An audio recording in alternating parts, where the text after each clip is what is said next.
Les nuits vous paraissent longues, vous ressentez de la frustration, du stress, du mal à dormir, vous êtes à bout. Détendez-vous.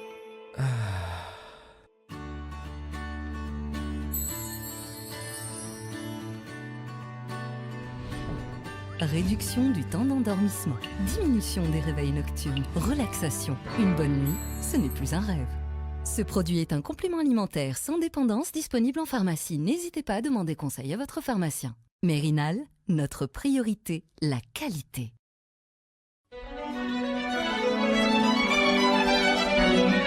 Pour bien s'entendre, il faut bien s'écouter. Rendez-vous sur M, la petite radio du Grand Maghreb. Amis auditeurs de Radio M, bonsoir. Nous sommes le jeudi et non pas le mercredi. Nous avons bougé de 24 heures le café presse politique pour une raison bien précise. Le menu a été changé et le plateau a été changé. Nous devions parler dans un premier temps de la question du Hirak et de son retour sous la forme des luttes sociales qui sont en train de monter et de devenir de plus en plus importantes.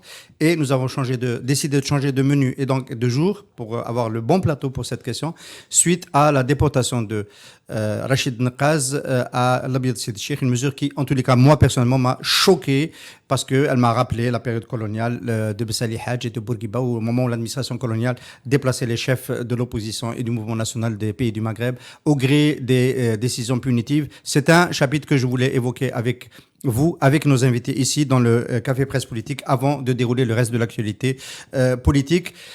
Zoubida Assoul, merci de nous avoir rejoints au bout de 24 heures.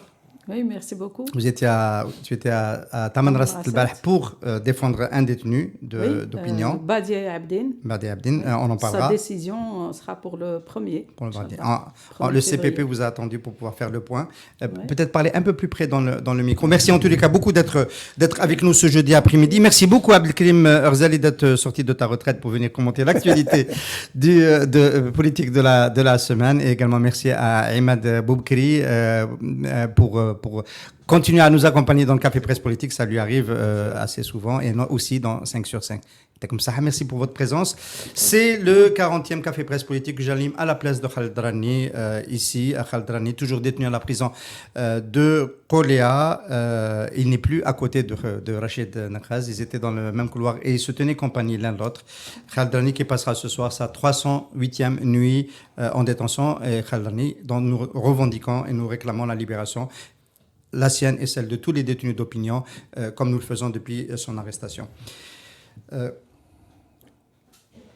Est-ce que c'est normal de déporter un prévenu qui n'a pas été encore jugé et de l'envoyer en fait aussi loin dans le pays? L'Abiad Sidi Cheikh, les gens disent de la wilaya de l'Abiad, mais en fait c'est les confins de la wilaya de l'Abiad qui touchent à la wilaya de Béchar. C'est pas loin de Oued Namous. Moi ça me rappelle les déportations de 89, de la grève insurrectionnelle, 91, la grève insurrectionnelle du Fils, où il y avait beaucoup de gens qui étaient à Oued Namous, qui est un site d'essais nucléaires et chimiques. Comment on peut interpréter ça, Maître Assoul? Moi, je pense que c'est une réaction épidermique, malheureusement, du pouvoir politique en Algérie. La responsabilité incombe directement au ministre de la Justice, parce que c'est lui qui est responsable de toute la politique pénale et aussi de la politique carcérale dans le pays. La deuxième des choses, c'est que Rachid Nekaz, on doit le dire, est toujours en détention provisoire parce qu'il n'a pas été encore jugé. Il a fait un pourvoi en cassation contre l'arrêt de la chambre d'accusation qui a ordonné sa traduction devant le tribunal criminel pour des déclarations purement politiques, même si l'expression était excessive, on est bien d'accord, mais ça ne peut en aucun cas constituer vraiment une volonté criminelle de sa part. Maintenant, franchement, moi qui suis dans le secteur de la justice depuis une 40aine d'années quand même, on a rarement vu, pour ne pas dire on n'a jamais vu, un détenu qui est toujours en détention, qui n'a pas été encore jugé définitivement, être carrément déplacé d'un établissement à un autre et surtout d'un établissement aussi éloigné. Donc d'abord, c'est une atteinte pour lui et c'est une atteinte aussi au droit de la défense parce que nous, en tant qu'avocats, maintenant, il va falloir, si on doit voir Rachid Nekaz, il faudrait qu'on prenne au moins 2 jours pour aller le voir et revenir. C'est une atteinte quand même inédite au droit de la défense. La troisième des choses, c'est que Je pense que ça a été une réaction de la part du ministère de la Justice après les fameuses déclarations et lettres de Rachid Nekez, quand il a vraiment interpellé le garde des Sceaux en disant « les conditions de détention ne sont pas bonnes, je suis prêt à donner de l'argent ». Je pense que c'est uniquement cela. Et ça, c'est désolant parce que quand on a la charge à ce niveau de responsabilité, on ne doit pas avoir des réactions de ce type-là. Ça ressemble, Voilà, donc, ça ressemble franchement, à Abdelkassim on Samati dénonce. de réagir comme ça, ou est-ce que ça peut être une décision qui a été prise au-dessus de lui? Si, je pense que ça rentre dans la nouvelle philosophie du secteur de la justice, de l'instrumentalisation de la justice dans des procès d'ordre purement politique. Alors, on est là, quand même, on a un sentiment que Rachid Nekez a une position un peu particulière dans l'offre politique algérienne. On a l'opposition classique, on a vu la levée de, tout à fait légitime, la levée de bouclier contre Mohsen Blabès. Je fais ça parce qu'il était ici le jour où il a reçu la convocation de la gendarmerie nationale pour une affaire personnelle qui est en cours d'ailleurs toujours. Donc, solidarité de la classe politique. On a les détenus du Hirak qui sont soutenus par plein d'initiatives de nous, par exemple, dans le cas de la presse avec Khaled Drani. Rachid Nekez, on a l'impression que quand même, quelque part, c'est le parent pauvre de cette disposition. Même Al-Irdiri a un comité qui le défend. Même Al-Irdiri. Je dis même Al-Irdiri parce qu'il n'est pas de tradition. Sa tradition n'est pas une tradition politique. Il vient de l'armée. Rachid Nekez, on ne comprend pas. On ne comprend pas ce qui se passe. C'est paradoxal parce que c'est pratiquement le plus populaire des hommes politiques, si j'ose dire. Pas des femmes politiques. La plus populaire des femmes politiques, elle est là. Non, je parle de Nekez. C'est étrange, effectivement. C'est-à-dire, on a l'impression que c'est un outsider par rapport à oui, c'est le mot, oui. Oui, par rapport au comité de défense des détenus qui fleurissent un peu partout. Mais pour Rachid Nekez, c'est étrange. Pourtant, c'est l'un des plus populaires des activistes. Et c'est un homme provocateur dans sa façon d'agir. D'ailleurs, ça lui a coûté cher sur cette affaire-là. Tout à fait. Parce qu'on peut dire en deux mots, hein, en fait, il est en prison parce qu'il a eu une formule très malheureuse pour le candidat où il a dit on prend le risque. Il a dit que de prendre les armes à cause de la loi sur les hydrocarbures. Sur les il aurait dû, voilà, et dans un pays, c'est quelque chose qui peut juste, on referme juste la parenthèse, qui peut être jugé en flagrant délit de cette. Tout simplement. C'est D'abord, une phrase. Il y a pas besoin d'enquête. c'est sur la base d'un live qu'il avait fait sur Donc sa ça page peut être jugé Facebook. très vite. Bah, bien sûr. Il n'y avait pas d'abord matière à instruction. Et d'ailleurs, lui, devant le juge d'instruction, il lui a dit, monsieur le juge d'instruction, puisque vous me poursuivez pour des chefs d'inculpation aussi graves, je vous demande d'aller jusqu'au bout de votre logique et aller vraiment instruire chez moi, sur mes comptes, est-ce que j'ai acheté des armes, parce que quand on appelle au meurtre, c'est quand même assez grave comme chef d'inculpation et il faut aller jusqu'au bout. Mais le juge d'instruction, Rachid Nekez, son dossier a été renvoyé, ses documents devant le parquet général pour une criminelle sur une seule audition. Pour vous dire que le dossier, il n'y a rien. Rien du tout, à part un live qu'il avait fait. Et c'était un live politique.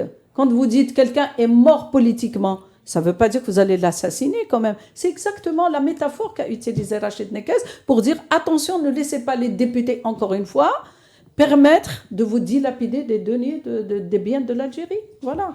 Et en fait, c'est ça le problème, la lettre de Rachid Nekez, sa manière de faire la politique, c'est ça qui a fait que maintenant il se retrouve dans cette situation. Mais c'est dramatique hein, Absolument. en termes de droits d'un citoyen, mais aussi en termes de la pratique politique. Aujourd'hui, n'importe qui, pour une telle déclaration ou une métaphore, il risque de se retrouver... Abdelkrim, tu parlais d'outsider Oui, je disais que malheureusement, il est victime de ses propres...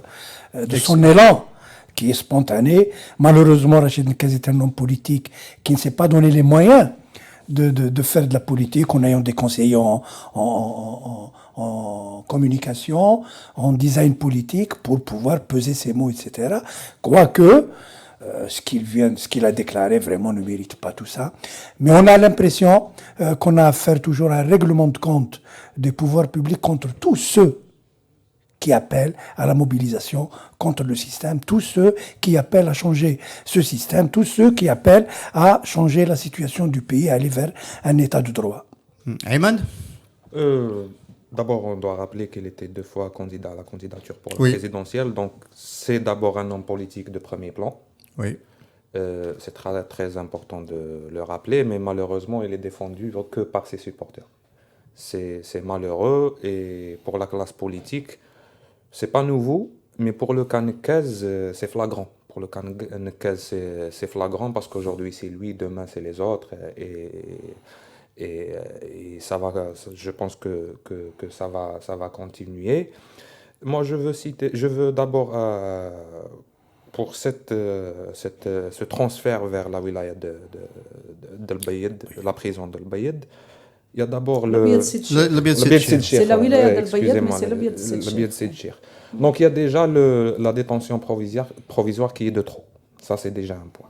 On ajoute, c'est bien que Maître a souligné qu'il est en détention provisoire et qu'il va être jugé à Alger, pas à Al-Bied. C'est des chirs, c'est très important. En détention provisoire, on en transfère vers une prison aussi loin. Je pense que ça appelle à une réflexion politique et là, ça a une relation directe avec ses relais, donc les avocats, donc les médias. C'est-à-dire qu'à un moment donné, plus quand il est juste à côté, donc les avocats le visitent assez souvent, donc il communique avec eux et eux transmettent aux médias. Je pense qu'ils sont en train de faire le calcul d'éloigner l'éloigner des médias et c'est quelque part un cassement de tête médiatique. Mais c'est flagrant, c'est inadmissible. Celui qui a fait l'acte et ceux qui ne sont pas en train de se solidariser.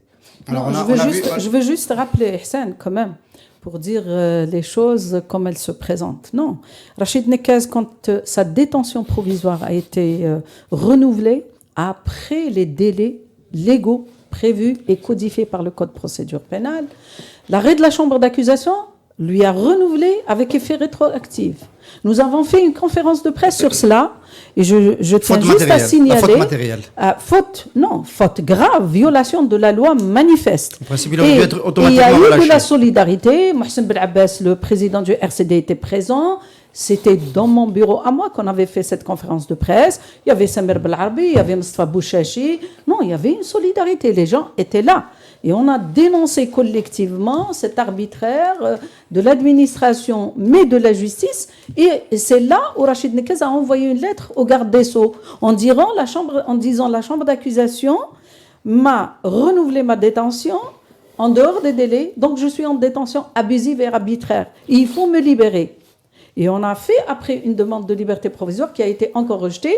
La réponse du garde des Sceaux était quoi? C'était j'ai fait une enquête qu'il a chargé l'inspection générale et il nous a répondu comme la chambre d'accusation nous a répondu, c'est-à-dire qu'ils n'ont pas répondu sur la violation manifeste de la détention, du renouvellement après délai, mais aussi avec un effet rétroactif. C'est aussi une première.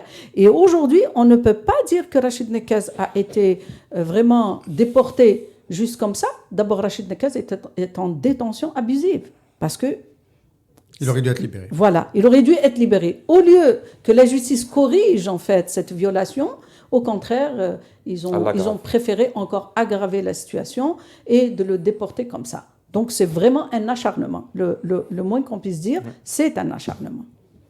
On ne peut pas le qualifier autrement. Ahmed, tu as évoqué la tactique d'essayer d'éloigner Rachid Nekez de ses avocats. En tous les cas, les avocats n'ont pas peur des distances. Quand il s'agit de plaider, bien notamment, Zoubida Assoul, tu rentres de Taman Rasset, il y avait l'affaire de Badi. Oui, Badi Abdin. Abdelghani Badi faisait partie de la défense. Ah, tout à fait. Maître Badi, aucun lien de parenté. Hein. Non, aucun. Aucun lien de parenté. C'est des Touaregs de Taman Rasset, une tribu assez quand même. Ça permet de rappeler que la protestation est partout, même si dans le cas de Badi, en fait, on est dans un cas un peu atypique parce que c'est quelqu'un qui a été poursuivi juste parce qu'il a posté, il a rappelé une promesse électorale, tout simplement. Pas que. En fait, dans la totalité, on l'a poursuivi pour 6 chefs d'inculpation. Atteinte à l'armée, offense au chef de l'État, au président de la République, parce que tout simplement, il lui a dit « Monsieur le Président, vous êtes venu pendant votre campagne » et ce prévenu était lui, le chargé de sa campagne à Taman Rasset. Le directeur de campagne de la... Oui, absolument. Il a fait sa campagne et donc il a fait une promesse aux habitants de Taman Rasset en leur disant « Je vais vous faire le TGV de Taman Rasset Alger ». Il a posté sur sa page Facebook, Monsieur le Président, où est-ce qu'on en est de votre promesse du TGV Taman Rasset Alger? Voilà. Il n'y avait ni offense, ni atteinte à l'honneur du président, ni rien. Il y a le wali aussi. Il a dit, le wali de Taman Rasset, il distribue les bavettes. Est-ce que c'est ça le rôle d'un wali? Voilà. Mais il n'y a aucun élément constitutif d'une atteinte quelconque, ni à l'armée, encore moins au président, ni quoi. Mais bon, c'est très classique. On a l'habitude de voir. On peut rappeler le procureur de la République a requis combien d'années Non, il a requis la confirmation. Lui, il a écopé de 18 mois de prison ferme avec 100 000 dinars d'amende. Et le parquet général a requis la confirmation. Et nous, on a démontré par la loi, encore une fois, qu'il n'y avait pas un seul élément constitutif de tous les chefs d'inculpation pour lesquels il a été traduit devant le tribunal. Il est quand même en prison depuis le mois d'août 2020. Et donc, j'espère que le verdict qui sera rendu le 1er février, ça sera sa relaxe ou au moins sa libération. Alors, on a vu le cas de l'acharnement. Dans le cas de Rachid Nekraz, on peut être très facilement d'accord avec cette caractérisation de la façon dont le ministère public et, enfin, moi je vais dire Abdelkassim Zermati au nom du gouvernement se comporte avec Rachid Nekraz. On voit que la répression touche y compris les anciens soutiens de Al-Majid Tebboune, parce que là c'est quand même spectaculaire avec cette affaire à Taman Rasset. Ahmed, avant de rentrer sur le plateau, moi j'ai bien aimé les éléments d'une théorie. Si ce gouvernement, si ce pouvoir Tebboune, entre guillemets, doit se maintenir, il sera obligé de recourir de plus en plus à la répression. On est en train de s'engager dans une voie où aujourd'hui on est à 85 détenus d'opinion. Nous on tient la comptabilité toutes les semaines avec le comité Khaled Rani. Ça risque de changer, on est en phase de sicisation rampante. Moi, je pense qu'il faut faire quand même un peu de rétrospective. D'abord, quand on a dit qu'après les élections présidentielles, il n'y a pas de raison pour garder des détenus d'opinion. Parlez plus dans l'écran, dans le micro, un peu plus fort. Le micro du touche est là. Voilà, vers là. Voilà. Comme ça. Donc, ça va comme ça. Mm. Donc,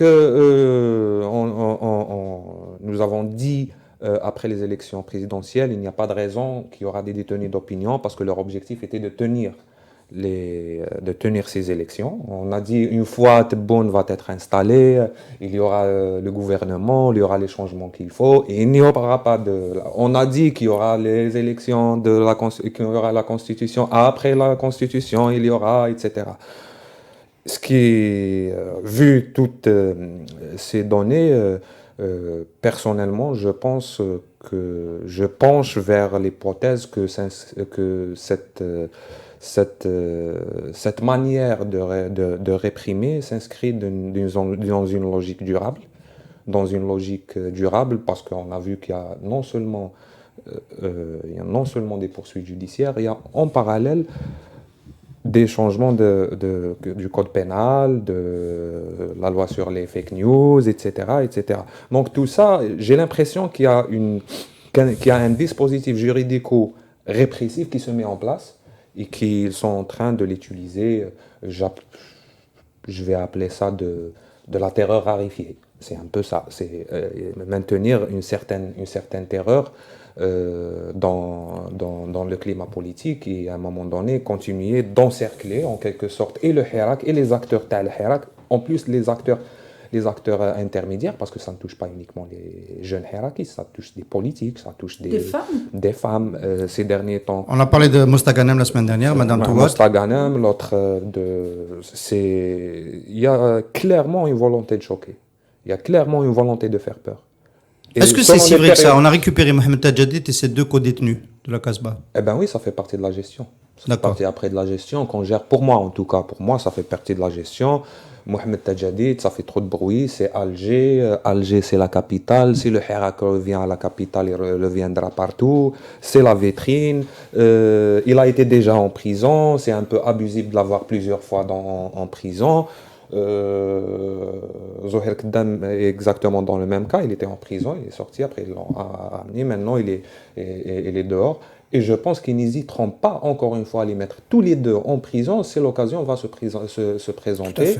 Et c'est pour ça que je dis que c'est une politique, c'est un dispositif de répression qui se met en place d'une manière, disons pas ordonnée, mais un peu plus claire. On voit un peu plus clair maintenant.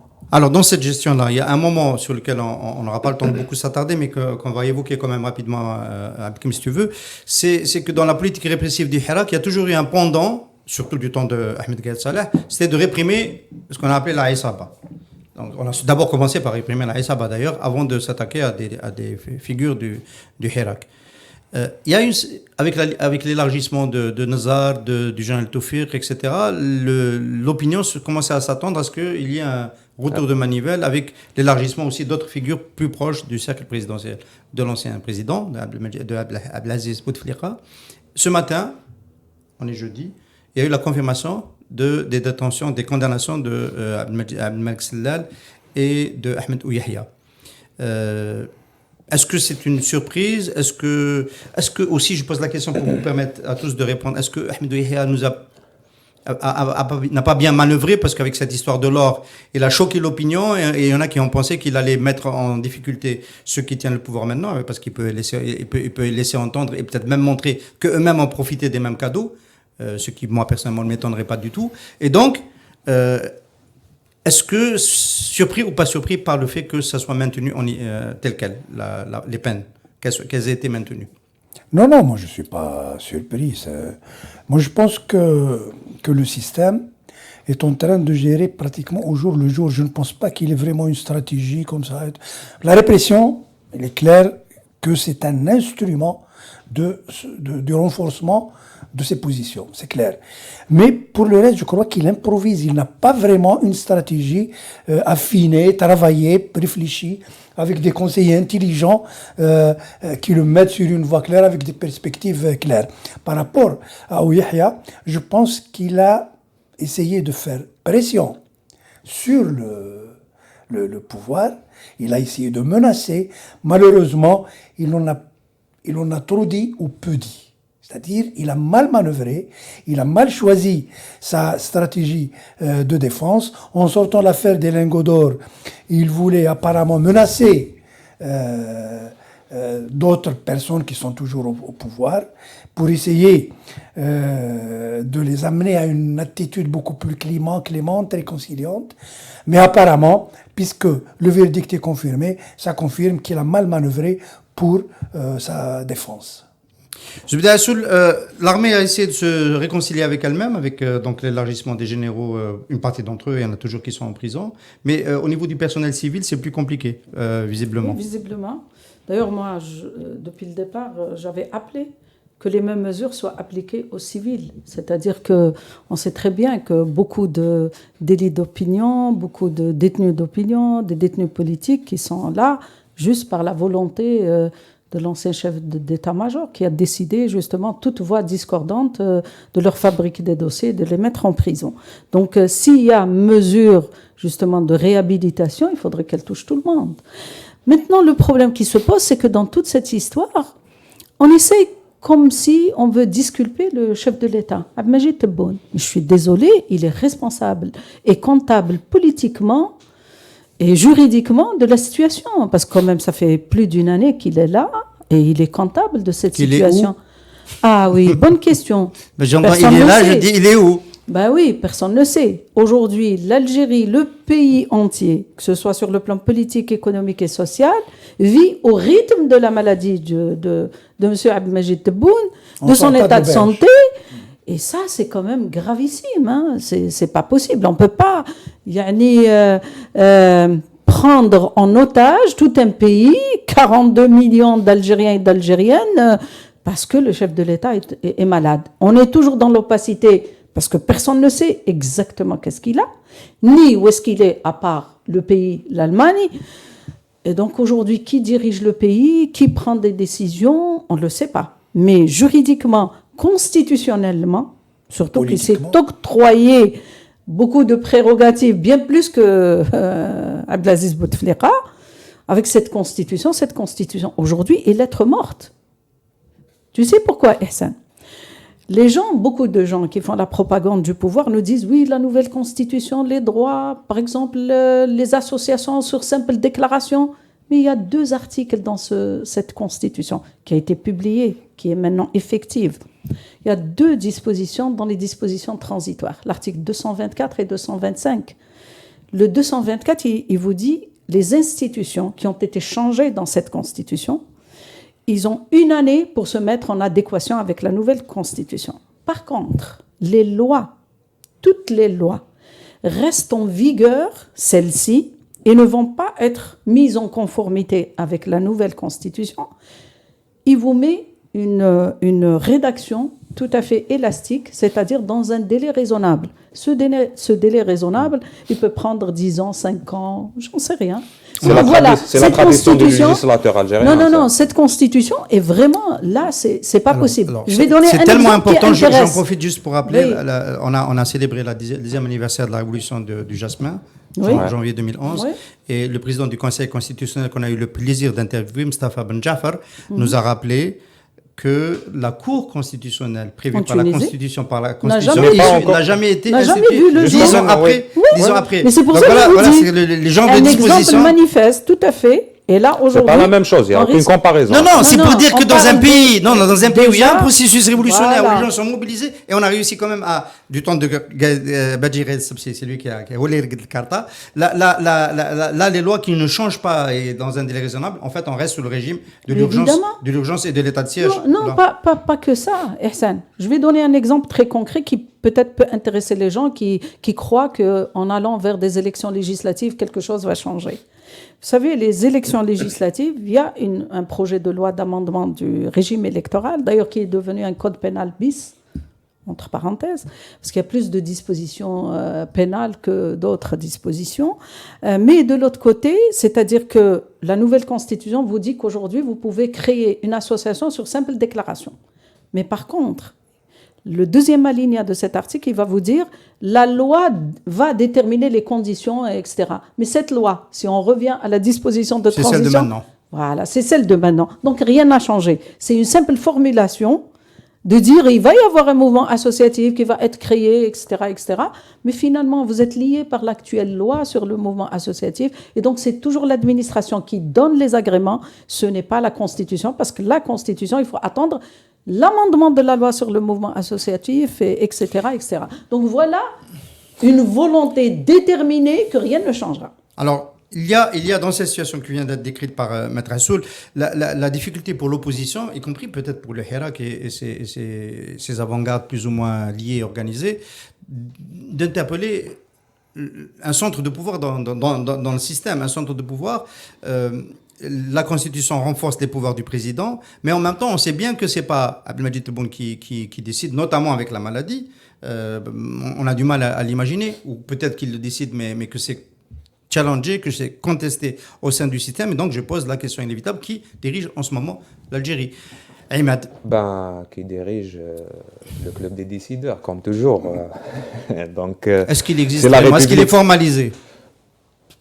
Dans ce pays, rien n'est formalisé. Ahmed Dehi a fait référence, ou son avocat plutôt, a fait référence à... Il a dit, on a parlé du marché noir, mais on n'a pas parlé du cabinet noir. Cabinet noir, marché noir politique, marché noir économique, etc. Il n'y a rien tout est Non, mais on est à Radio M, on est au CPP, on peut être plus précis. Avant, c'était les services, c'était Nza, c'était l'état-major, les services et la présidence. C'est difficile d'identifier. Je pense que Abdelrahman Hadj Nasser vous a donné une des réponses, c'est que la présidence est une institution de l'armée. Donc, c'est pas une institution présidentielle, mais elle fait partie c'est une institution de l'armée. Donc, globalement, le noyau dur du régime, ça reste l'armée. Mais autour, je pense qu'il y a beaucoup de conseillers qui gravitent, de clients, aussi d'intervenants étrangers, d'intérêts. Parce qu'après tout, la politique, c'est le choc des intérêts, les chocs des ambitions. Maintenant, pour la question qui est interpellée, moi, je me demande est-ce qu'on a le choix. Après tout, il faut responsabiliser le chef de l'État. Il faut responsabiliser le chef de l'État. Après tout, nous avons besoin d'un interlocuteur. Et ce n'est pas possible. Après, c'est les mécanismes qu'il faut, qu'à un moment donné, l'engagement, il doit se faire comment, etc., etc. S'il y aura un processus dans ce sens, parce que continuer comme ça à interpeller des gens qui ne sont pas identifiables ou des institutions qui ne sont pas identifiables, il faut revenir au moment du Hirak, quand une partie du Hirak disait qu'il faut, s'il y a quelque chose à faire, il faut faire avec l'institution militaire. Ça n'a pas marché et ça ne marchera pas ça ne marchera pas. L'armée algérienne, ça a été comme ça depuis 1962. Donc, à mon sens, il faut d'abord en urgence lancer une réflexion dans ce sens qu'à un moment donné, il faut arrêter cette... je n'ai pas trouvé le mot, mais qu'à un moment donné, il n'est pas légitime, donc on parle... Mais ça ne veut rien dire. On a vu que... Donc il faut continuer de l'interpeller. Il faut continuer d'interpeller le chef de l'État parce que c'est le porte-parole du pouvoir. C'est aussi simple que ça. Moi, je pense qu'il y a des interrogations, en fait. Ta question, elle suscite des interrogations. Bien sûr. Qui interpelle qui, en fait? Parce que même l'interpellation, elle vient d'où? Non, mais non, on a le PAD, on a des initiatives, on a Nida 22, on a des figures indépendantes, on a plein de personnalités qui continuent le Hirak, puisque le Hirak n'arrive pas, on va en parler en fin d'émission, à s'exprimer dans le champ public par les marches, mais il y a le djihad qui interpelle, elle existe. C'est le djihad à interpeller qui est plus flou. Aujourd'hui, on a plus de visibilité avec le Hirak et son avant-garde. Non, pas du tout, je ne suis pas d'accord. S'il y avait une visibilité, s'il y avait des structures qui peuvent offrir des alternatives, s'il y avait une structure et un discours politique et un projet qui fait le consensus et l'unanimité, je crois qu'on n'en serait pas là à se poser la question qui gouverne et quel est le centre de décision. Non, c'est parce que la société est effritée comme le pouvoir, tout autant que le pouvoir. Et c'est ça le problème de l'Algérie. Avant, il y avait une armée solide, consensuelle, qui avait une vision dictatoriale, avec un pouvoir dictatorial, mais qui était là. Donc, c'était un pouvoir clair, on sait qui c'est. Aujourd'hui, on ne sait pas qui réellement détient les rênes du pouvoir dans ce pays. Écoute, il y a l'oligarchie d'un autre côté, il y a les intérêts économiques, les intérêts financiers qui sont immenses.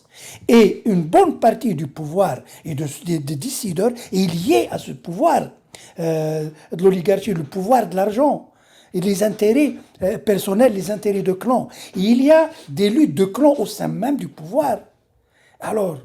Qui rend les arbitrages? Alors, on va prendre un exemple. Parce qu'en fait, on fait de la pédagogie et on réfléchit en même temps. Il y a un arbitrage à 2 milliards de dollars. Très important, qui a été pris, ça fait quelques jours, c'est celui des importations. Qui peut importer des véhicules et les revendre en l'état en Algérie? Il paraît que ça rend riche. On a fait un café des experts économiques avec des calculs. Ça fait 100 milliards de dinars de turnover sur un compte d'importateur de véhicules. Donc celui qui bénéficie de cet agrément a été rendu crésus par Farhat Etali. Ma question, dont on connaît pas le nom. Question, c'est est-ce que c'est Farhat Etali? Est-ce que c'est Jarrad qui arbitre? Est-ce que c'est les militaires qui arbitrent? Qui choisit? Parce que ça fait partie des décisions. Nous, on regarde qui envoie qui en prison. C'est une partie de l'expression du pouvoir. L'autre partie, c'est qui rend qui riche. Tout à fait, c'est une bonne question. Qui? Aujourd'hui, je pose des questions. Je pose la question. Je crois que pour le moment, tant que les luttes de clans n'ont pas révélé qui est le gagnant, qui est le protagoniste, qui l'emporte, on ne sait pas. On est dans le flou total. Parce qu'aujourd'hui, il y a ce centre qui peut prendre une décision et on va dans un sens. Le lendemain, c'est un autre sens. Centre qui peut prendre le pouvoir. Et qui peut envoyer en prison ceux qui ont pris la décision d'avant. Tout à fait. Donc, c'est pourquoi on n'a pas été vers la proposition que tu as faite d'aller vers l'élargissement ou l'application des mesures prises pour les militaires, pour les civils. Pourquoi? Parce qu'il y a une guéguerre, il y a une lutte, il y a une confusion totale. Donc la lisibilité dont tu parles, moi personnellement, je ne la vois pas. Les perspectives sont floues. Et la responsabilité n'incombe pas seulement aux détenteurs du pouvoir. C'est aussi au Hirak, à la société algérienne qui n'arrive pas justement à fédérer autour d'un projet national clair, autour d'un programme consensuel et le Hirak, écoute, la grande faille de Hirak, c'est sa déstructuration. Alors, on va revenir sur ça. Peut-être que... Oui. Non, je ne peux pas laisser passer... J'allais, oui. Non. Mettre sur le même stade de responsabilité le Hirak ou l'opposition que le pouvoir, je suis désolée. Écoute, Abdelkarim, il faut être lucide, il faut être honnête pour faire, disons, le constat de la situation. Si vraiment il y avait une volonté politique sincère et réelle chez les détenteurs du pouvoir, qui aujourd'hui ne sont pas uniquement au niveau national. Ça se sait. Ça. On est bien d'accord, ça se sait. Quand aujourd'hui, le président Macron déclare clairement qu'il soutient Tebboune, il y a quand même des interférences étrangères dans la politique intérieure du pays. Aussi bien, on va dire en termes d'intérêt, c'est tout à fait normal, chaque pays défend ses propres intérêts. Mais aujourd'hui, c'est clair que l'interférence n'est pas uniquement à l'intérieur, elle est à l'extérieur. Et il y en a tellement d'exemples. Je vais donner un exemple puisque je viens de rentrer de Tamen Rasset. Ce jeune qui est en prison, parmi les choses qu'il avait dites, c'est de dire c'est anormal que la richesse soit au sud et que le développement soit au nord. Est-ce que ça, c'est une discrimination? Non, il fait un constat que Tebboune lui-même a fait, puisqu'il nous a déclaré qu'il y avait 15 000 de zones d'ombre en Algérie. Donc ça veut dire que c'est toute l'Algérie qui est zone d'ombre. Parce que si on divise les 15 000 sur les 48 wilayas et sur les 1541 communes, c'est toute l'Algérie. Bon. Il y a une société qui a exploité l'or dans la wilaya de Tamen Rasset, en l'occurrence une Australienne, et qui a fait faillite. Voilà quelqu'un qui vient exploiter l'or et qui fait faillite. C'est bizarre. Ce dossier-là, on n'a jamais eu quoi que ce soit sur ce dossier. Jusqu'à présent, il y a des réseaux, à la fois nationaux et internationaux, qui continuent à dilapider l'or algérien, et pas que l'or, nos richesses, qui sont multiples. Il n'y a pas que la filière Ouihia. Pour l'or, voilà. Donc aujourd'hui, cette interférence à l'international, il y a des réseaux. À la fois pour continuer à dilapider les données et les richesses de l'Algérie, mais aussi, il y a des complicités à un certain niveau de responsabilité. Parce que ce n'est pas possible que des réseaux internationaux attendent l'or algérien au Mali, au Niger ou ailleurs, sans qu'il y ait de complicité. Alors, la question... C'est ça la réalité du terrain. Et donc aujourd'hui, dire que c'est l'opposition, nous sommes parvenus, Abdelkrim, pendant le Hirak, à ce qu'il y ait beaucoup de gens de la classe politique de l'opposition et du Hirak sur un minimum. Le minimum, c'était quoi? C'était de dire, nous voulons construire un état de droit, c'est important, où le droit prime surtout et s'applique pour tous. C'était ça, une revendication du Hirak. La deuxième des choses, la justice indépendante. Aujourd'hui, la justice n'a jamais été aussi mise à mal que depuis que Abdelmajid Tebboune est là. C'est une réalité aujourd'hui. On sait très bien qu'on met des gens en prison sur instrumentalisation, instruction. On ne sait pas. Elle vient de Abdelmajid Tebboune, elle vient des services, elle vient de l'armée. Je n'en sais rien. Mais politiquement, pour moi qui suis une politique, politiquement, mon interlocuteur, c'est le président, c'est le chef de l'État. Je n'ai pas d'autre interlocuteur parce que l'armée, constitutionnellement, elle vous dit « Ana khatani le politique ». Ana me dire si ça. Chef d'état-major actuel, il l'a dit au New York Times. Nous, on n'est pas fait pour la politique, pour faire de la politique. On n'est pas formé. On n'est pas formé pour la politique. Ce qui n'est pas Ce qui est une vérité. Non, c'est important. Ce qui est une vérité. Mais la réalité est tout autre. Donc, disculper et dire que c'est la faute de l'opposition et du Hirak. Le Hirak n'est pas un parti politique pour présenter un projet. Et le problème de l'Algérie, ce n'est pas un problème de ne pas trouver un projet. Non, le problème, c'est qu'il faut avoir un interlocuteur pour parler d'un minimum, d'un SMIC sur lequel on est tous d'accord. La primauté de la loi, l'indépendance de la justice, l'état de droit, mais aussi la démocratie et les libertés. Voilà, sur ça, on est tous d'accord. Si le pouvoir était sérieux, je suis d'accord en partie, mais il ne faut pas disqualifier le débat sur les faiblesses et de la société politique et civile. Ce n'est pas normal. Pour la question des détenus, où sont les organisations des droits de l'homme? Pour les partis politiques, qu'est-ce qu'ils ont fait depuis? Est-ce qu'ils ont pu capter des militants au sein du Hirak? Qu'est-ce qu'il y a eu? On a vu des démissions au lieu de... Non, il ne faut pas disqualifier ça. Le Hirak n'a non seulement détruit la façade du régime, mais il a aussi montré les limites de la classe politique. Parce que si on parle d'un système politique, parce que le Hirak s'attaque au système politique, le système partisan en fait partie. Le système médiatique en fait partie. Donc tout ça, il a été. Ce qui reste des résistants, et écoutez, nous sommes journalistes, on connaît les partis de l'intérieur, etc. Ce n'est pas la grande démocratie à l'intérieur des partis. c'est pas la grande formation qui est à l'intérieur des partis. Il n'y a pas d'école de formation dans les partis.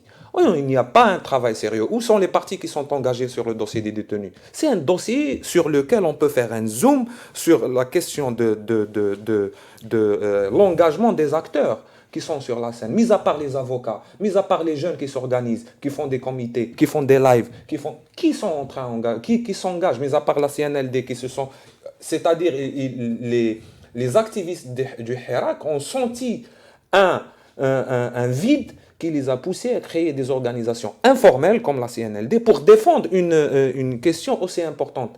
Je me demande, moi, après tous ces détenus d'opinion, est-ce qu'il faut encore attendre Human Rights Watch ou la FIDH pour faire un rapport sur la situation des droits de l'homme en Algérie? Je me demande pour les partis politiques aussi, pour les groupes parlementaires, ceux qui ont décidé de rester au Parlement, pourquoi la question des détenus n'est pas évoquée au sein du Parlement? Parce qu'ils n'activent plus, hein, ça c'est facile, la réponse est facile. Parce qu'ils sont dans l'Assemblée, mais ils sont pas quittés. Ils ont boycotté toutes les Ils boycottent, qu'ils se mettent en groupe et qu'ils se déplacent au procès, c'est le minimum syndical. Ils le font, certains, mais c'est pas assez, c'est pas assez. C'est des actions individuelles. Je vais faire comme Linda Abou, je vais dire, effectivement, on peut faire ces reproches. Donc, pour revenir à la question des arbitrages, ça c'est important parce que là, vous avez évoqué la question de l'automobile et elle a évoqué la question des mines. Ces deux dossiers qui reviennent en scène, on sent qu'il y a une redistribution des monopoles qui se fait un peu il y a des conflits, etc. Mais avec les élections législatives qui préparent les prochaines présidentielles, on a toujours besoin d'argent. On a toujours besoin de nouveaux réseaux, on a de renouveler, que les gens qui viennent de se mettre au pouvoir, etc., ont besoin de créer une clientèle, des réseaux, etc. Donc moi je pense que le système n'a pas changé. Donc c'est juste pour revenir à ce que j'ai dit les premières minutes, le dispositif juridico-répressif en fait partie aussi. Donc on a quelques indices qui font qu'à un moment donné que c'est pas aussi anarchique qu'on le croit. Oui. Non, je clarifie, Barkana, quand je parle. En fait, pour être bref, la force du pouvoir, du système, si le système a résisté au Hirak, c'est parce que nous avons été faibles. C'est ça, la force du Hirak, elle est dans notre faiblesse. Et notre faiblesse, elle est dans notre dispersion.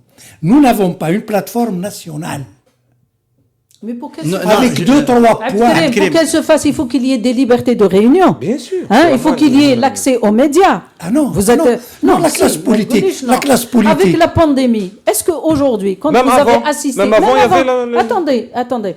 Quand vous avez, pendant la période de l'Hajar al-Sahi, d'accord, vous avez des congrès qui ont été organisés et qui ont eu des autorisations.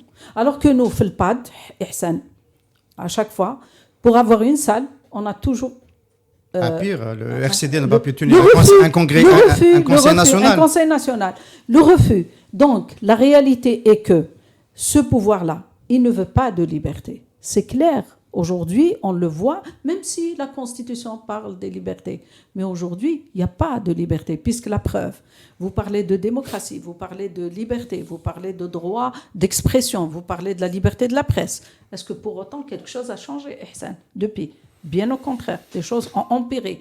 Donc aujourd'hui, vous ne pouvez pas jeter la balle aux partis politiques ou à l'opposition, ou même au Hirak, alors que ces gens-là, ils ne peuvent pas se réunir, ils ne peuvent pas accéder aux médias, ils ne peuvent pas accéder aux infrastructures publiques. Donc comment voulez-vous que le travail s'organise? Donc nous ne pouvons pas changer la situation parce que c'est ça. On peut changer. Parce que la liberté ne s'offre pas. La liberté ne s'offre pas, ni celle de se réunir. On demande qu'on respecte.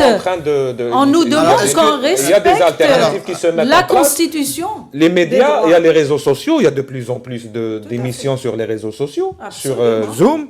Il y a de plus en plus d'organisations informelles qui se mettent en place, des forums qui se mettent en place. J'ai cité pour les détenus d'opinion. C'est vrai qu'elle manque d'efficacité, mais on revient de très loin. Il y avait Sahram Laqbel. Voilà. Comment quelqu'un qui a découvert... c'est un peu violent. Quelqu'un qui s'engage à partir du 22 février dans le militantisme, dans le militantisme, 14 mois après, vous lui demandez de faire un exploit. Il y avait pendant le Hirak Moi, sur ça, je pense qu'on s'est, y compris les élites politiques, etc., ils se sont lourdement trompés pendant longtemps, pendant très longtemps. Et je l'ai écouté de la part de la plupart des opposants. Ils ont cru que si les Algériens vont sortir dans la rue par millions, le pouvoir va céder. Et ils n'ont pas étudié l'éventualité. S'ils ne cèdent pas, quoi faire? Et derrière, parce que moi j'étais aussi dans la société civile, c'est très difficile de construire. C'est très difficile. Quand j'ai quitté un peu la société... On va annoncer, il y a des progrès, on va les annoncer dans d'autres émissions. Il faudrait que je passe de l'autre côté pour en parler. Mais il y a des progrès et effectivement, grâce notamment à la possibilité qu'offrent les possibilités qu'offrent les moyens techniques de communication. Aujourd'hui, il y a des hirakistes de partout dans l'Algérie qui peuvent se parler entre eux tous les jours. À l'étranger, tous les jours, des Algériens de la diaspora. Voilà. Dès qu'on prononce étranger, il faut être précis. Des Algériens de la diaspora. Ma question... Tebboune continue à être traité comme étant le premier responsable, parce que la Constitution en fait le premier responsable, il est interpellé, mais la situation est chaotique. J'ai rappelé au début d'émission que l'émission devait être dédiée au volet social et notamment est-ce que le Hirak va revenir surtout sous un visage de lutte sociale et peut-être d'ailleurs pas tout à fait silmi, ce qu'on ne souhaite pas effectivement. Est-ce que Tebboune a intérêt à garder ce gouvernement jusqu'au législatif? Est-ce que vous pensez que c'est jouable? Parce que législatif, ça peut être à la fin de l'été, tel que c'est parti, avec toutes les complications. Peut-être au début de l'été aussi. Peut-être au début de l'été aussi. Les gouvernements, c'est des fusibles. Ils sont faits pour amortir les chocs et absorber les chocs. C'est des soupapes de sécurité pour le pouvoir, ça c'est clair. Il peut le changer à tout moment. Croyons que le changement d'un gouvernement va régler le problème, alors qu'il s'agit de changer de politique. Alors je vais poser la question autrement. Est-ce que l'opposition, le Hirak, ceux qui essaient de s'organiser dans le Hirak, ont intérêt aujourd'hui à revendiquer un gouvernement d'union nationale pour assurer une forme de face à une situation d'urgence? Parce qu'entre la crise économique, la poursuite de la pandémie et toutes les autres difficultés que nous rencontrons, peut-être que c'est tactiquement aussi une opportunité. Non, pas du tout. Ça... Il faut laisser Tebboune et Djerad gérer la situation. Non, il ne faut pas les laisser gérer. C'est-à-dire, je pense que depuis le début de l'émission, nous n'avons pas assez parlé des questions de rapport de force. Il faut que le Hirak se mette avec ses élites, avec sa matière grise, à évaluer la situation. On ne peut pas avancer sans évaluer. Si aujourd'hui on n'a pas pu construire un rapport de force, pourquoi ? C'est qu'aujourd'hui, quels sont les matériaux de construction de rapport de force? Et pourquoi? Pourquoi le pouvoir est en train de nous priver des libertés? Il y avait les marches, il y a eu le 1er novembre. Oui. Non, mais on est bien d'accord sur ça. Il y a eu le 1er novembre. C'est un message politique très fort des on est d'accord, mais quand on arrive aux instruments... Quand on arrive aux instruments, mais ça, on est toujours dans l'expression. Les marches, on est dans la liberté. C'est-à-dire, aujourd'hui, il y a un courant important à l'Occident qui étudie est-ce que les marches, l'abstention, ce genre d'actions font-ils partie du militantisme qui s'inscrit dans la construction des rapports de force, ou juste c'est l'exercice du droit à l'expression? C'est discutable, c'est un terrain glissant, mais moi je pense, encore une fois, quand j'ai cité le système partisan, quand j'ai cité le système médiatique, c'était dans ce sens. C'est qu'à un moment donné, on doit se mettre d'accord. Parce qu'aujourd'hui, c'est les médias, c'est peu de médias, Radio M qui parlent des détenus d'opinion, c'est pas suffisant. Ce n'est pas suffisant. C'est aujourd'hui, est-ce que les Algériens, les hirakistes, Radio M est aujourd'hui en difficulté financière et prête à faire de la quête? L'argent, c'est très important. Si aujourd'hui, on demande aux organisations de ne pas recevoir des financements de la part des ambassades, etc., sont-ils prêts à donner de l'argent pour créer des médias, pour créer des organisations, pour créer des actions? Ça demande énormément de réflexion. Un investissement de long terme. Exactement. Tu veux ajouter quelque chose avant qu'on revienne? Oui. Oui. Qu'est-ce que j'allais dire? Par rapport aux questions qu'il soulève, oui, je veux bien, mais quels sont les instruments qui vont permettre au Hirak de s'entendre sur telle ou telle démarche? C'est ça la difficulté. Moi, je vais dire brièvement, si le Hirak ne revient pas structuré, avec un projet clair et consensuel, ça veut dire qu'il fait pression sur le pouvoir en tant que nation pour un changement pacifique, on risque d'aller vers un Hirak très violent. C'est-à-dire que ce ne sont pas les gens du Hirak qui vont... C'est les luttes sociales, parce que la paupérisation Elle fait des ravages. Le chômage, il est en train de prendre des ampleurs graves et qui touche toutes les régions du pays, y compris les zones plus ou moins développées où il y avait un travail. Des entreprises ferment. Le cas de l'INEM et d'autres entreprises, le cas de pas mal d'entreprises à travers le pays qui n'arrivent pas à boucler le mois, y compris des entreprises qui sont toujours en activité, qui n'offrent plus de débouchés pour les demandeurs d'emploi, qu'ils soient les universitaires ou des agents de maîtrise. Cette situation, elle ne peut pas perdurer. Les gens finiront par exploser. Ou il y a une dynamique structurée et consensuelle qui va aller vers un compromis national et un compromis historique pour un changement pacifique vers un pays ouvert, un pays démocratique et un pays de justice et de justice sociale. On risque d'aller vers l'explosion sociale. Est-ce que, on va toujours poser la même question, Zoubida, est-ce qu'il y a, Madame, est-ce qu'il y a une possibilité d'aller vers ce scénario que vient de décrire Abdelkrim Zali, celui d'un compromis historique? Non, ça c'est nécessaire. S'il y a un sens de responsabilité, mais surtout qui est adressé surtout au pouvoir en place. Moi, personnellement, je n'y crois pas. Pour moi, Abdelmajid Tebboune est incapable vraiment de faire cela. Parce qu'il a eu la chance. Non, il a eu la chance au départ. Quand il est arrivé, rien ne l'empêchait, Ihsan, d'organiser un débat national avec toutes les forces politiques, les gens du Hirak, et arriver à quelque chose de consensuel. Il a choisi volontairement de ne pas le faire. Ça, politiquement. Il n'y avait aucune offre politique. C'est clair, il a fermé la porte. Si tu te rappelles, Ihsan, ici, sur ce plateau, j'avais dit que Tebboune, quand il a eu les premiers résultats, il avait dit qu'il tendait la main au Hirak et à l'opposition. Dès qu'il a prêté serment, le discours de prestation de serment, il a reviré, mais alors d'une manière 350 degrés. Il ne voulait plus entendre parler ni du Hirak, ni de l'opposition. Et il a commencé à appliquer la feuille de route. D'ailleurs, pour moi, c'est toujours la feuille de route de Abdelaziz Bouteflika. C'est clair, ce sont les mesures... C'est pas si sûr que ça. Non, parce que Abdelaziz Bouteflika, à la fin, il voulait faire une conférence nationale. Mais bien sûr, voilà. Et laisser le pouvoir à quelqu'un d'autre. Oui. Maintenant, la réalité, quand vous avez un chef d'État qui est tombé malade, qui d'abord n'a pas été capable de faire une offre politique. Deuxièmement, il a eu sa maladie sur laquelle on n'a pas beaucoup d'informations sérieuses, en tout cas, à part la propagande qu'on reçoit de l'ENTV. Maintenant, en partant cette fois-ci pour faire sa deuxième opération, ou sa première opération, je n'en sais rien, il a dit « Al-Hukuma fiha wa 'alayha ». Mais c'est quoi ce discours? Vous êtes le chef de l'État. Ce gouvernement est inopérant. Il fallait prendre les mesures qui s'imposent, n'est-ce pas? Il est parti. Aujourd'hui, il a laissé la situation encore se dégrader davantage. Moi, je reviens de Tamen Rasset. Tamen Rasset est une région à caractère, bien sûr, touristique. Si on avait vraiment une politique de tourisme dans notre pays, on n'aura même pas besoin du pétrole et du gaz, n'est-ce pas? Aujourd'hui, les gens de Tamen Rasset, toutes les agences de voyage, toutes les agences justement de tourisme, ils sont en train, Ihsani me l'ont dit, ils sont en train de vendre leur matériel pour faire nourrir leurs enfants. Parce qu'ils n'ont pas autre chose.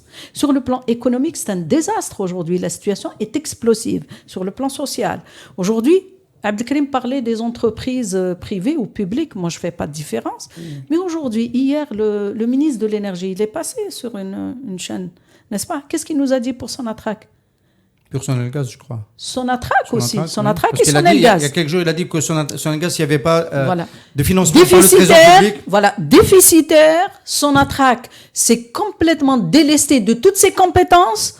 Aujourd'hui, Sonatrach n'a plus les compétences qu'elle avait avant pour pouvoir imaginer un sursaut économique dans le pays. Donc aujourd'hui, vraiment, la situation est chaotique sur le plan. Maintenant, la situation sociale est désastreuse parce que ce ne sont plus les gens pauvres ou les gens qui travaillent au quotidien qui sont menacés, c'est la classe moyenne qui aujourd'hui se paupérise davantage de jour en jour. Et ça n'annonce pas quelque chose de très positif. Ça peut être un retour du Hirak, puisque on n'est pas loin de la date du 22 février, d'un retour du Hirak violent parce qu'il va être en plus des revendications politiques, on va lui additionner les revendications Alors, pour ne pas laisser socio-économiques. Ahmed intervenir sans qu'il y ait de questions, tu pourras toujours dire ce que tu as envie de dire, mais je te pose quand même une question. Retour du Hirak sous une forme ou une autre, le 22, c'est quelque chose qui est dans l'air et qui est dans les réseaux sociaux et qui peut être aussi relayé par les élites du mouvement populaire.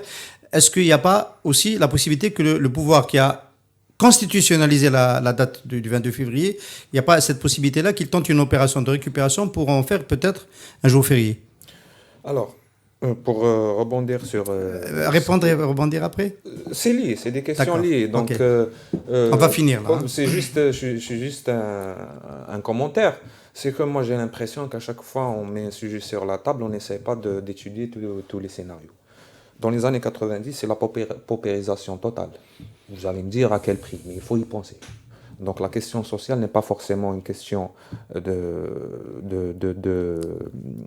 n'est pas forcément, et on ne peut pas être affirmatif que ça va donner un élément catalyseur. Ça ne peut pas être plutôt Déclencheur. on a vu que... Ahmed a tout à fait raison de poser le problème comme ça. Il y a juste une parenthèse pour aller dans le sens de ce que tu es en train de dire, Ahmed. Il y a peut-être une école de pensée un peu hâtive qui laisse croire qu'une paupérisation accélérée des populations donne une radicalisation et une expression politique plus radicale. Effectivement, les années 90, c'est un autre contexte. Mais ailleurs dans le monde, le Hirak, c'était des gens qui étaient là-bas, qui ont réclamé des droits civiques, qui ont revendiqué des droits civiques. Et effectivement, le fait qu'ils régressent sur le plan social ne donne pas automatiquement une capacité et une combativité plus grande. Voilà. Et derrière, il n'y a pas de syndicat qui mobilise. Oui, non, c'est bien de le rappeler. Mais c'est le sujet, c'est un autre sujet. Ça. On t'invitera d'ailleurs pour ce sujet. La liberté syndicale n'est pas garantie. Oui. Comment? Mais la liberté syndicale. Oui, mais voilà. Y compris chez Civital. Voilà. Ce qui est triste à dire. Oui, mais l'explosion n'est pas forcément... Elle ne prend pas la forme du Hirak. Voilà. Elle peut être des émeutes. 2011, oui. Oui, c'est des émeutes explosives, genre 88. Et donc, ma question, pour éviter ce type de scénario, si on ne peut pas donner des salaires supplémentaires, on ne peut pas donner de l'emploi, est-ce qu'on ne va pas récupérer le 22 février? Parce que je tiens quand même à répondre. Pour revenir à la question du 22 février, c'est une question très importante. Le 22 février, ce n'est pas un vendredi. Donc on ne peut pas mobiliser. Qui a lancé l'appel? Non, ça c'est pas une réponse. Il y aura une marche le 16 à Akhrata et le 22 peut avoir. Ah oui, le 16, il n'y a pas de souci. Akhrata, c'est un patelin. Non, mais le 22 dans toute l'Algérie, le 5 octobre, c'était un lundi. Et il y a eu une marche à Alger Centre. C'était le dernier 5 octobre. Je parle. Non, ça c'est pas un problème. Attends, peut-être vous m'avez mal compris. Pour moi, si on revient au Hirak, si le Hirak revient. C'est le vendredi. Non, c'est pas le vendredi, c'est qu'il revient en masse. Sinon, on expose nos militants à des risques, c'est-à-dire qu'à terme, on va se retrouver avec des détenus d'opinion. Peut-être si on est en 85, on aura 200 et on est impuissant. Voilà. Donc pour moi, c'est toujours la même question quand nous sommes en train de naviguer sans stratégie, sans discussion. Encore une fois, j'appelle à une évaluation sérieuse de nos capacités d'organisation, de revenir au Hirak, comment revenir, et pour lier avec la question... Je suis obligé quand même, parce que ça a été répété trop de fois, il y a le cadre de NIDA 22, c'est 3500 signataires, hirakistes dans le pays et dans la diaspora, qui organisent un samedi sur deux, un live, Zoom live, sur des débats de ce type-là, quel type de transition, quelle situation pour les détenus d'opinion, et quelle situation sociale et économique ce samedi prochain, j'en fais la promotion au chalet. Et donc ces questions que tu évoques de stratégie, de est-ce qu'il faut appeler au retour des marches et sous quelle forme, etc., elles sont traitées par les hirakistes en Algérie. Donc on peut pas faire comme si ça n'existait pas. Ah non, je n'ai pas parce qu'on peut laisser. Non, mais voilà. Et aussi, je dois le dire, par l'opposition sous des formes. Quel type de mobilisation, etc. On peut pas aussi laisser entendre. On prend la part de responsabilité du retard des réponses non fédératives qui n'ont pas été mises à temps par le mouvement populaire. C'est vrai que c'est une critique qu'on peut écouter, mais on peut pas laisser entendre qu'il se passe rien du tout. Parce que c'est un peu cela qu'on peut finir par comprendre. Oui, peut-être, mais je n'ai en aucun cas j'ai dit ça. Les initiatives, je l'ai dit auparavant, ça existe, il y a des débats, etc. Après, il y a une question importante, comment capitaliser? Comment connecter toutes les initiatives? Comment connecter toutes les réflexions? Comment créer une véritable think tank du Hirak. C'est qu'à un moment donné, on ira vers où, comment, qu'est-ce qui a failli, qu'est-ce qui n'a pas failli, mobiliser. Faut-il revenir en fait pour Hirak dans chaque wilaya ou prendre d'assaut Alger? C'est une question importante, stratégique, fondamentale. C'est une question importante. Faut-il continuer de démarrer de Alger Centre, de la Grande Poste ou de Chamanœuf, etc. On a même une question un peu en amont. Qu'est-ce qui est le plus important pour débloquer la situation et pour arriver au compromis historique auquel a fait allusion Abdelkrim Rzali? Est-ce que ce sont le retour des marches populaires ou du Hirak sous sa forme marche populaire qui est le plus important, ou est-ce que c'est l'émergence d'une plateforme nationale qui est le plus important? Il y a aussi cette question. Les deux. Je pense que ça va être le mot de la fin. Les deux. Si vous le permettez. Les voilà. Les deux. La mobilisation et l'offre politique. Plus l'offre politique. Et ça, on est tous conscients. Ouais. Voilà. La mobilisation sous toutes ses formes. Sous toutes ces formes, effectivement, il n'y a pas que les marches populaires. Merci beaucoup d'avoir animé ce café presse spécial, un peu parce qu'on l'a tenu le jeudi et il est parti sur un coup de gueule.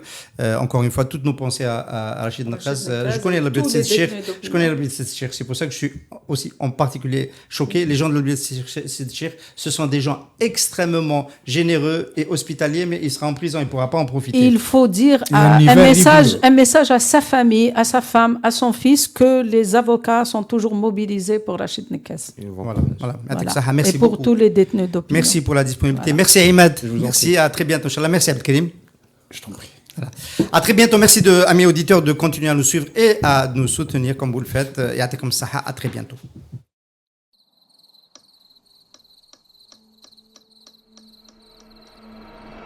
Les nuits vous paraissent longues. Vous ressentez de la frustration, du stress, du mal à dormir. Vous êtes à bout. Détendez-vous.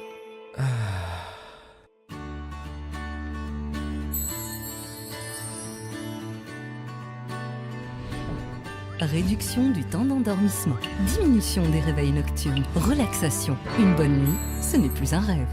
Ce produit est un complément alimentaire sans dépendance disponible en pharmacie. N'hésitez pas à demander conseil à votre pharmacien. Mérinal, notre priorité, la qualité.